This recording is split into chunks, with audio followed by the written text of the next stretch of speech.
Hey, John and Brian, how are you guys doing these past couple weeks? Good. How are you? We're doing good, trying to stay at home as much as possible. John, it looks like you're at your shop. Yeah, so my business is essential, so I'm at work all day, every day still. But when I take breaks, we come back and work on multiple different projects. So, what do you do for work normally? So I run a business that recycles lithium-ion batteries for Teslas, medical, and all kinds of different things. But right now we're making like a system to use these batteries to power like ventilators and different things for people. Oh, wow. So, you still have access to your shop, though. So, how's Extinguisher coming along? Uh, so we right now we have the frames all. Originally we use like a spray can paint to paint it from our sponsor, but since we have extra time, we're priming our frames and we're sending them to our sponsor to have the owner of the company like hand airbrush the whole thing. Oh, wow. So we have our vertical spinner, and that's all behind us, and they're going to like airbrush Dalmatian patterns and do all that kind of thing by hand this year. I like the Dalmatian idea. That's perfect for a fire engine theme. Yeah, so they have most of the parts in California. They're waiting on a few that we're still working on. So Yeah. So, Brian, you're new to the team this year, right? How did you two yes, get connected? Ian with Maker Faire Orlando. He connected us after I guess John was trying to find someone for like almost a month after Robot Ruckus, and I don't know. We got connected, and then that was it. I've contributed more as far as building the robot in the last couple of weeks, just because we had more time once everything was delayed. So, which is good. I think it would have been a fun rush, but it would have been a rush, to get it done. And he had to leave like I don't know how long, a week ahead of time because they were going to drive down there. So. Oh, yeah. Yeah, and Brian, we met you at the viewing party, I think, at Orlando for the finale, and then you had a huge role in Robot Ruckus and running all of that. So I feel like you got thrown like headfirst into the Oh, BattleBots community, but no, hopefully in a good it's way. amazing. I love it, man. It's awesome. So, John, any new exciting upgrades that you want to talk about? Or are you trying to keep that kind of a secret for this year? So we have lots of power upgrades. I know our drivetrain is about 40 horsepower, and I think it's 35 miles an hour.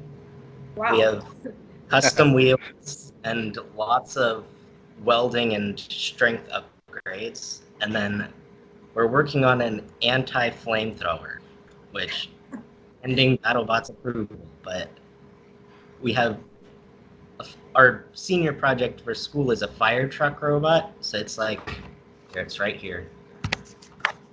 So it's a 300-pound like fire extinguishing robot. So it'll search and detect fires and then put them out.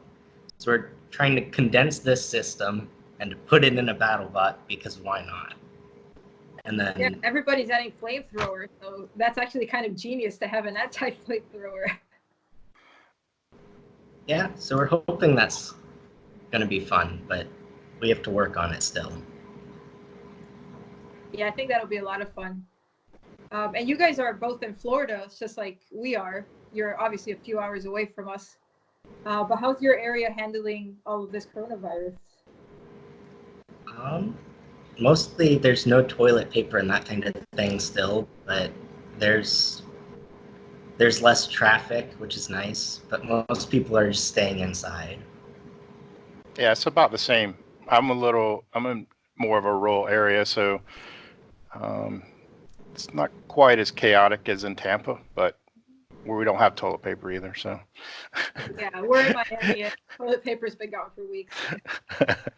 I But don't we think have that's everything else, so you're able to get groceries and everything else is fine. And for the most part, people are staying inside, and then we just got the order for Florida, that everybody needs to stay inside for 30 days. So, Yeah. Yeah, I heard that's effective on Thursday, maybe. Yeah, tomorrow sometime. So maybe we'll get past it in 30 days and be done and get back to normal. Yeah, get back to fighting some robots. Yeah. It feels so weird, doesn't it, to be like 100% on your build and then all of a sudden just slow down. It's been really hard for us. Yeah, we bought enough stuff for 2 robots, so we're starting on our the internals for the second one, and then since we have 2 weapons, we're gonna have a vertical spinner frame and then the hammer frame, and hopefully we'll kind of fight them in our shop because we have enough space for it. Have you posted pictures, John, of the new hammer, or is that still secret? I can't remember. I don't know. It's wrapped in bubble wrap in front of me. If I showed you, it wouldn't really do much. But the new hammer is pretty evil looking. I mean, it looks gnarly, man. I can't wait to see it hit something. Yeah, it's 25 pounds, so it's heavy this time. Wow. So we saw you break some bricks and stuff at Maker Faire Palm Beach. I think was the last event we were at together. Yeah. That was pretty impressive. So how much heavier is this hammer? This hammer's 3 times as heavy. Wow. And we're also swinging it with, instead of 10 horsepower, we're swinging it with 50. So we should be turning the hammer over in about 1/8 of a second on the long arms. Wow, that's scary fast. It's got a lot of momentum in it, hopefully. But so do you have a bigger team? Is it just the 2 of you? I think there was one other person on your team last year, right? Yeah, so there's Brian and I, and then my dad and a guy at my school right now. We have to do online classes. So my dad's running at work, and then the other guy's on a video call to learn calculus, because all of our teachers have to do this kind of thing, but every day. Yeah, I've heard a lot about I don't have kids, so I haven't been part of the online schooling myself, but I've heard that it's been quite the transition to online classes. Do you like it, or do you prefer just going into class? Well, our school's swap schedule, so every other day you have different classes, and my other day I do the community college online, so it's my normal schedule just every day, which is fun. Which mainly is screw around at work all day and then do the homework 10 minutes before it's due. I mean, it must be hard to balance having a job and school and BattleBot season at the same time. We get it done, at least. You did get an extra week of spring break, I think, right? At least it was a week or 2 extra while they were figuring everything out. No, the college was still open, so I still had work. So half spring break. Yeah. So you said you were working on a bunch of other projects on your shop. Anything cool you want to talk about? I have, outside the door, I have a 1970s Volkswagen thing I drive, and then we have a 70s convertible Bug that I'm trying to cut up and then turn into a new car. But mostly right now we're trying to target the fire truck robot and the BattleBots robot, because those are pretty big projects. And the fire truck robots are senior grade, so if we fail that, we fail senior year. Oh wow, that's more important than BattleBots even, I would say. Nah. Good to know your priorities are in line. Yeah, it's the old BattleBot is this robot now. So since the old BattleBot fought at Orlando, it's been gutted and slowly turned into a fire truck. And then a real fire truck now. And then the new robot has a baby fire truck in it. So there's lots of red paint, flashy lights, and sirens around the shop that are hard to keep track of. Speaking of sirens, I saw on social media that your robot might be just a little bit louder this year. Yes. I think it's right. Yeah, it's right back here. the brushless siren. So we're thinking it's going to put out around 150 decibels, which it's pretty scary to think about. So do you have a comparison? Like, I don't have a good sense. I know 150 decibels is a lot.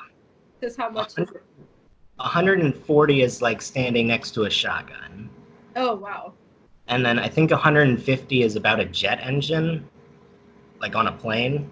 So we're expecting some very loud wind-ups. And then we have full control over like the RPM, so we can always dial the RPM down to not hurt everyone's ears. It seemed last year at Robots they wanted us to turn it up higher and we couldn't.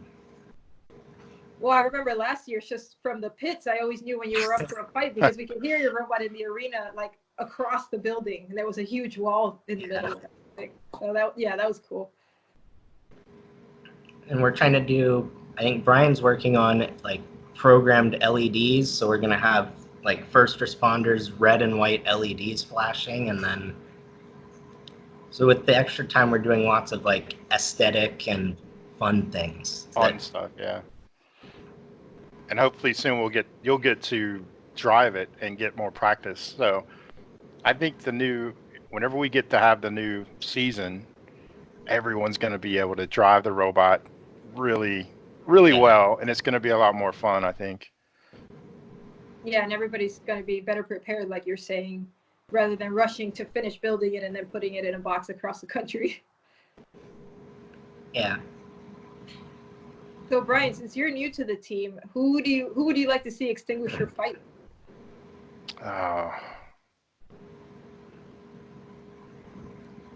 You're thinking, don't say Tombstone, don't say Tombstone. No, if we could not get Tombstone the first round, that would be good. I think everybody thinks that. I'm hoping we don't get Tombstone in the first round too. I think, Duck.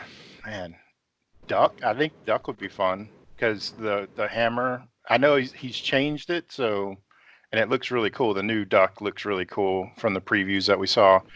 I just like Duck, so I'd like to fight Duck, I guess. I think that's funny how when you ask a competitor who they want to fight, it's not who they think is the easiest robot. It's like, oh, Hypershock's awesome, or Tombstone's awesome. You know, they want to fight the robots they admire, not the robots that are easy. Yeah. Go ahead. Me and you were talking when you were here about if we had to fight Witch Doctor, and we thought, we thought that'd have been weird because it was like you guys mentored Brian and I through all the builds, so we thought it'd be fun to just weapon or they use. You know, I've tried to stop guessing who they're going to put us up against because it's always someone different than I thought. It's always totally different. But yeah, sometimes I like those backstories that we've been friends for a long time, so we could see that. Who knows? Yeah, I don't know which outcome I want if that happens. I mean, I want us to win, but I don't want you to lose, so I don't know. There's always those matches where you're like, can this just be a tie? Can we just have a good show and everybody wins? Yeah, we just have a fun match, a demo match. Yeah. Well, a lot of people don't know when they're watching the show that after robots are eliminated, like robots that don't make the top 16, a lot of times they get to do grudge matches, which are basically just exhibition matches for fun. Like we saw Hypershock versus Hydra as an exhibition match last year. Oh, yeah, that's a good one. So that's really where you just kind of get to challenge your friends for fun and just see what would happen. Yeah. All right, guys. Well, it's been really fun talking. I'm really glad both of you have been doing so well. And John, I'm glad you have access to your robot. A lot of teams don't right now. So I'm sure you're putting that time to use. Lots of progress, kind of. Well, I can't wait to see it. And I can't wait to see you guys both in person, hopefully very soon. Fingers crossed. Yeah. Yeah. All right. Bye. Thanks, guys. Bye. Bye.